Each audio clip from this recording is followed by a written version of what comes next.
ఈసారి మనం తప్పకుండా గెలుస్తాం. నాకు నమ్మకం లేదు. నానో అడు చూడు, శివ ఊరికింపుతో వస్తున్నాడు. ఇంక నీ పని అయిపోయినట్టే.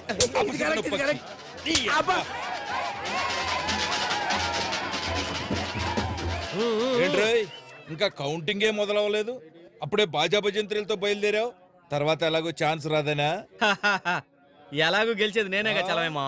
చూస్తే తెలియట్లా, చచ్చినాడుకు వచ్చినట్టు నీ వెనకాల నలుగురు, నా వెనకాల చూడు ఊరు ఊరే ఉంది. రేయ్, ఇది రాజకీయంరా, తెలుసులేవా. వినటానికి తీయగానే ఉంటది, అనుభవమే చేదుగా ఉంటుంది. షుగర్ పేషెంట్ అలాగే ఉంటుంది.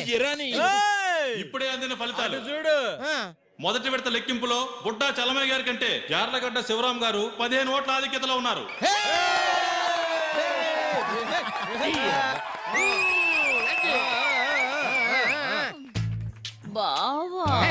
బావేంటి బావా, అన్నయ్యని పిలు. నువ్వొక్కడివి బావా.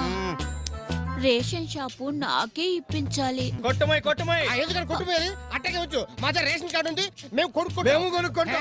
ఏంటో మీరు కొనుక్కోది, మీ మామ తడిగలే. రెండో విడత ఫలితాలు యార్లగడ్డ శివరాం గారు 60 ఓట్ల ఆధిక్యతలో ఉన్నారు.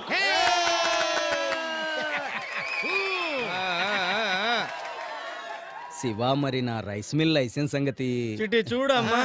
నేను మాడతా. మూడో విడత ఫలితాలు బుడ్డా చలమయ్య గారు యార్లగడ్డ శివరాం గారు చెరో 1200 ఓట్లతో సరి సమానమైన పోరులో ఉన్నారు. ఆఖరి విడత ఫలితాలు బుడ్డా చలమయ్య గారు యార్లగడ్డ శివరాం గారిపై 15 ఓట్ల మెజారిటీతో గెలుపొందారు. మోసం దగా, ఇదేదో రాజకీయంరా.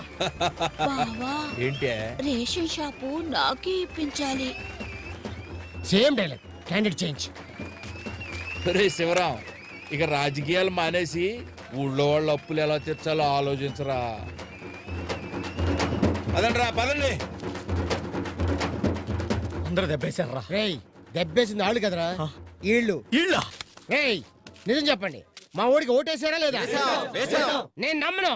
మీరు నమ్మరని తెలిసే వేసిన ఓట్లు గోసులో దాచిపెట్టాం. తీయండి రా. అమ్మడి అమ్మ నా వెళ్ళరా, బ్యాలెట్ బాక్స్ లో లేదంట్రా. నీ అంకమ్మ